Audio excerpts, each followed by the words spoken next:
नमस्कार, जय हिंद, जय छत्तीसगढ़। मैं आप लोगों के सामने एक बार फिर एक खुशखबरी लेके पालक संघ की तरफ से आपको एक खुशखबरी देने के लिए आया हूं कि आप लोगों को खुश होने की आवश्यकता है कि सारे बच्चों का 9th 10th और 12th को छोड़कर, यानी बोर्ड एग्जाम को छोड़कर, छत्तीसगढ़ सरकार ने सारे बच्चों का जनरल प्रमोशन घोषित कर दिया। यानी कि आपको फीस देने की जरूरत बिल्कुल भी नहीं है और नेक्स्ट सेशन में भी हम स्कूलों को कोई फीस नहीं देने वाले हैं। उसके लिए भी पालक संघ लड़ाई कंटिन्यू लड़ेगा जब तक कि वो school no profit no loss के आधार पर अपने स्कूल की फीस तय नहीं करता है। दूसरा, किताबों के बारे में बता दूं कि कोई भी पेरेंट्स जो है किताबें बिल्कुल भी नहीं खरीदेगा। वो किताबें जिसकी लिस्ट शिक्षा माफिया आपको देंगे, क्योंकि शिक्षा माफियाओं के द्वारा किताब के दुकानदार, जो किताब के सेलर होते हैं, बुक डिपो होते हैं, उनसे 20-20, 25-25 लाख, 30-30 लाख, 50-50 लाख रुपए लेकर उनको किताबें बेचने के लिए ऑथराइज कर दिया गया है कि हमने अपना कमीशन रख लिया, अब तुम मनमाने दाम पे फिर बेचो और फिर आपको 5-5, 6-6, 7-7 हजार की किताबें खरीदनी पड़ेंगी। तो पिछले साल की किताबें आपकी इस्तेमाल में नहीं आई हैं, तो आप एक काम करिए, उन किताबों को अपने बच्चों के नीचे कक्षा की बच्चों को उस किताबों को दीजिए। आप एक नॉमिनल चार्ज रख लीजिए और अपने बच्चों के जो ऊंची क्लास, मतलब ऊंचे क्लास के बच्चे हैं, उनकी किताबें लेके अपने बच्चों का, ये जो करंट सेशन चालू हो रहा है, इस सेशन में अपने बच्चों को पढ़ाना शुरू कर दीजिए। खुशखबरी की बात यह है, मैंने बताया ना आपको कि जनरल प्रमोशन हो चुका है। अब 9th मतलब क्लास 1 to 11 तक 10th क्लास और 12th क्लास को छोड़ के किसी भी बच्चों की परीक्षा नहीं होगी। ऑफलाइन परीक्षा बिल्कुल भी नहीं होगी और अब तो ऑनलाइन परीक्षा भी नहीं होगी। सरकार ने डिक्लेयर कर दिया है कि इन लोगों का जनरल प्रमोशन होगा, चाहे वो सीजी बोर्ड के स्कूल हो, चाहे सीबीएसई बोर्ड के स्कूल हो और चाहे वो आईसीएसई बोर्ड के स्कूल हो। ठीक है, अब सरकार का ये फैसला जो है तारीफ के काबिल तो है, लेकिन एक जगह पे मैं सरकार के समक्ष अपनी एक बात रखना चाहता हूं आपके माध्यम से। भाई, आप लोग ना, उस सरकार, जिस पार्टी की सरकार है छत्तीसगढ़ में, आप लोगों को ये लगता है कि मैं उसका विरोध किए जा रहा हूं, उसके खिलाफ बोले जा रहा हूं। तो भैया, सरकार है, सरकार काम नहीं करेगी तो विरोध किसका करूंगा मैं, ये बताइए आप। विपक्ष के लोगों का तो विरोध नहीं होता है।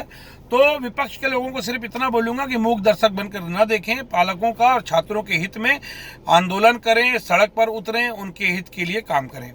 लेकिन सरकार से मैं ये पूछना चाहता हूं कि क्या कक्षा 12th के बच्चे और 10th के बच्चे कोरोना से लड़ने के लिए तैयार हो चुके हैं, या सरकार की कोरोना से कोई डील हुई है, या सरकार की कोरोना से, क्योंकि सरकार डील करने में बहुत माहिर है। कभी शिक्षा माफियाओं से डील करती है, कभी चिकित्सा माफियाओं से डील होती है, कभी किसी से डील होता है।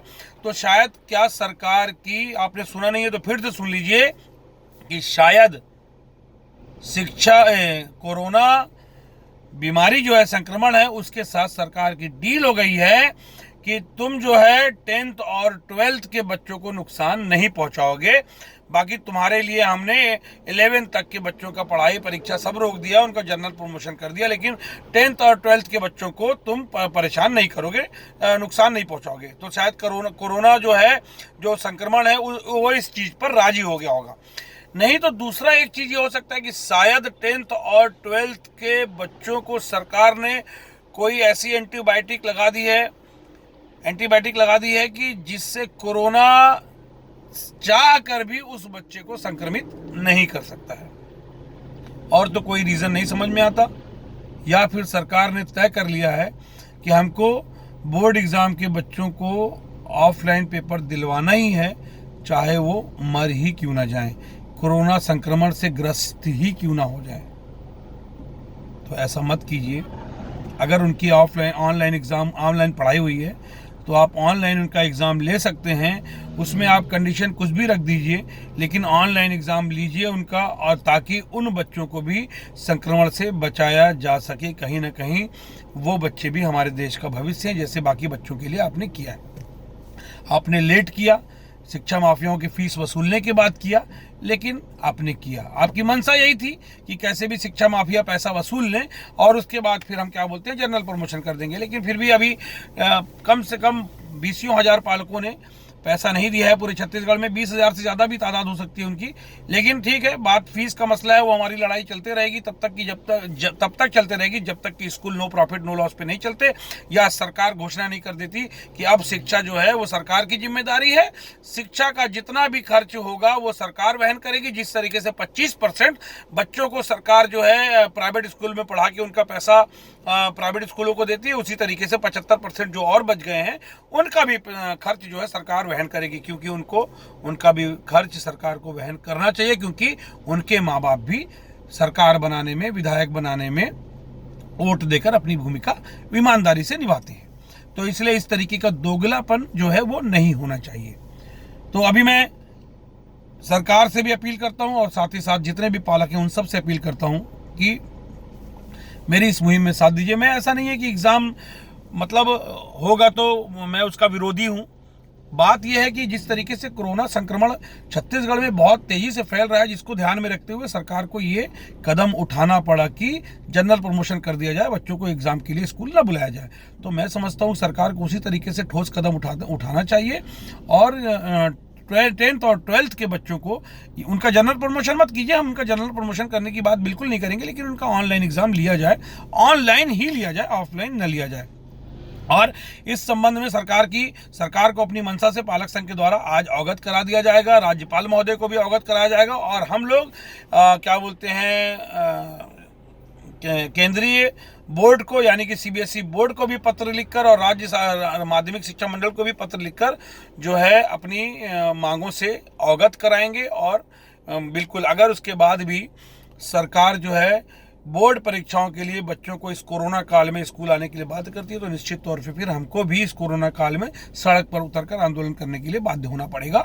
ये पालक संघ करेगा, और पालक संघ इसीलिए बना है ताकि छात्रों के और पालकों के हित के लिए लड़ सके। यहाँ तो जान की बात आ रही है कि बच्चों को खुदा न खास्ता कुछ हो गया तो न सरकार उनकी जान वापस दे पाएगी और न ही स्कूल प्रबंधन उनकी जान वापस दे पाएगा। इसीलिए और मैं सरकार से अपील करना चाहता हूं कि बिल्कुल इस बात पे जोर दिया जाए कि बच्चे घर में पढ़ें, बुक्स से पढ़ें। ये ऑनलाइन वाली नौटंकी जो है वो सिर्फ और सिर्फ फीस वसूली के लिए, और ऑनलाइन अगर पढ़ना भी है बच्चों को तो सरकार की कई सारी सेंट्रल बोर्ड की भी साइट्स हैं, अपने छत्तीसगढ़ सरकार की भी कई साइट ऐसी बनी हुई है जहां से बच्चे जो है ऑनलाइन निःशुल्क शिक्षा ले सकते हैं। तो मैं समझता हूं कि अगर कोरोना काल में शिक्षा को व्यापार बनाने से रोका जा सकता है तो कोरोना काल में तो रोक दीजिए भैया आप लोग। और अगर आप तय कर लिए हैं कि दलाली खाना ही है और दलाली देना ही है और इनको वसूली करवाना ही है शिक्षा माफियाओं से, तो फिर वो अलग बात है। लेकिन उसका भी आप 2.5 साल कर सकते हैं। 2.5 साल बाद चुनाव होगा और उसमें पालक संघ के द्वारा अभी से मुहिम चलाई जा रही है कि इस बार शिक्षा फ्री नहीं तो वोट भी फ्री नहीं। अगर हम शिक्षा खरीदेंगे तो हम वोट बेचेंगे। जिसमें दम है वो खरीद ले, और नहीं तो फिर ऐसे लोग विधायक बनेंगे जो शिक्षा फ्री कराने का शपथ पत्र देंगे कि हमारे विधानसभा में और पालक संघ का इस चुनाव में पूरा दखल होगा। और हम घर घर जाकर लोगों से अपील करेंगे कि इस बार आप वोट जो है अपने बच्चों की शिक्षा के नाम पर दीजिए। अपने नेताओं को इस बार भूल जाइए, अपनी पार्टी को इस बार भूल जाइए। अगर आपकी पार्टी शपथ पत्र देती है या आपकी पार्टी यकीन करती है कि शिक्षा पूरी तरीके से निःशुल्क हो जाएगी, तो निश्चित तौर पे पालक संघ उस पार्टी के हर व्यक्ति का, हर प्रत्याशी का प्रचार प्रसार अपने खर्चे पे करेगा। चाहे जितनी मेहनत करनी पड़े, उस पार्टी को सत्ता में लाने के लिए रात दिन मेहनत करेंगे। लेकिन कब? जब वो पार्टी शपथ पत्र देती है कि छत्तीसगढ़ में पूरी तरीके से समान शिक्षा लागू होगी, यानी कि कोई गरीब का बच्चा नहीं, कोई अमीर का बच्चा नहीं, शिक्षा एक पद्धति होगी, एक बोर्ड होगा, समान शिक्षा मिलेगी और उसका पूरा खर्च जो है सरकार वहन करेगी। तो मेरी वीडियो को एक बार फिर से अपील करता हूं कि अगर आपको लगता है कि मैं जो कह रहा हूं वो सही है तो इसे ज्यादा से ज्यादा लोगों तक पहुंचाएं, क्योंकि याद रखिएगा अब शिक्षा माफियाओं से लड़ेगा इंडिया, उसके बाद पढ़ेगा इंडिया, फिर जाके आगे बढ़ेगा इंडिया। जय हिंद, जय छत्तीसगढ़।